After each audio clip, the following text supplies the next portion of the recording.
Yeah, thank you very much. Because of time, I will just go back straight to the point. I have the following point is that, first of all, we are very happy that the right diagnostic was done and that the right diseases were discovered.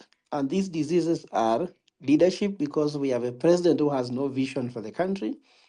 Governance is a problem because we have no accountability, no oversight. And lastly, people want economic liberation. So broad-based government is not the medication for that problem. So we won't care.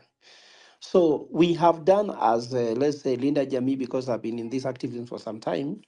I'm just trying to say some of the contribution we are making, which actually answer some of the concerns. One, on Wednesday last week, we launched a petition that will be giving High Court a chance to interpret how Ruto can go to office. I know that we are doing some on the ground, Mandamano, but we want to give Ruto air, land, and sea attack. So we are attacking from all directions, but the point is the target is William Ruto.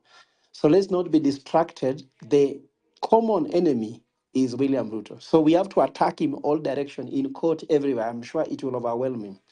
So the other thing is that we have a bill to amend the constitution that will also give us a legal infrastructure procedure on how Ruto can leave office without having to go to the street. That is for prosperity and also prosperity. So that will also be something we are doing. The third thing is that tomorrow I'm putting a petition in High Court to declare that protected areas in government is unconstitutional. Those things were passed by acts of parliament, but they are unconstitutional because saying no one can go to State House, which is uh, the key decision that are killing Kenyans, is made. The head of state is a symbol of unity. Why should his residence be a place where you cannot go?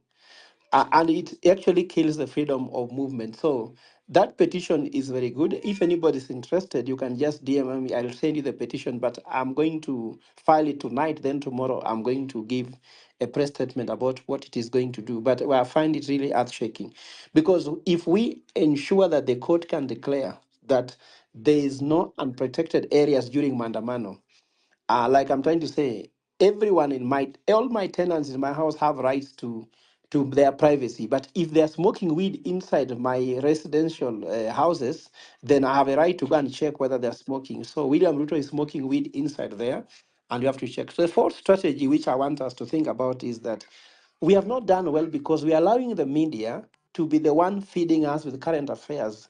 How can the Gen Z movement start driving the media agenda? I'm sure they are hitting headline, but the conversation is still about, oh, William Ruto or Raila Odinga.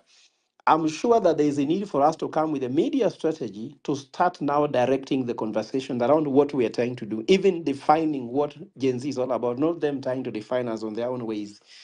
And I'm trying to say that what we need to do, if I now respond to what Miguna and Kasimela was talking about, we have to sit down and diagnose properly what is keeping Ruto in power, not his cabinet for sure, not even the PSS. So we have to diagnose and come up with those things, whether there are three or four. What is keeping Ruto in power? One of them is the money he's collecting. And we even have a petition again in court trying to talk about how some money he's signing appropriation act are constitutional, and that petition we're also going to hear it soon, is in very advanced stage. What are the options we have to dismantle the forces that are keeping Ruto in power? Strategically, I like what Tony Gachok has said, that there are a series of battles we have to win. Some we have to lose, some will remain neutral. We have to win most of the battles that are keeping Ruto in power.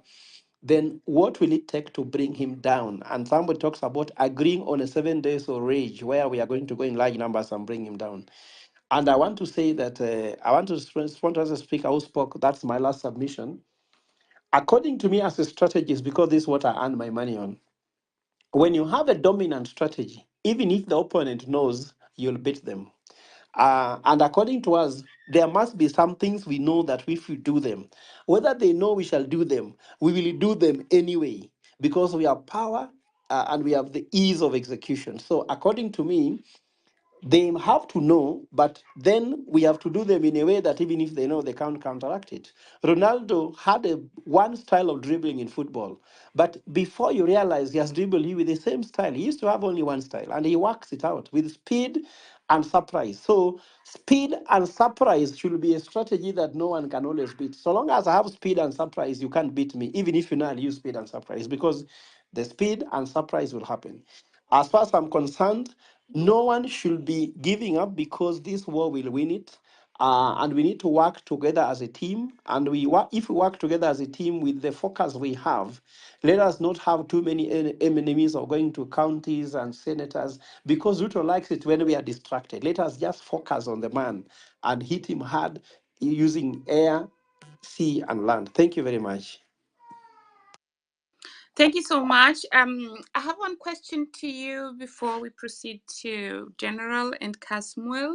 Just for the sake of civic education, would you kindly list all the areas that are currently regarded as protected? Back to you.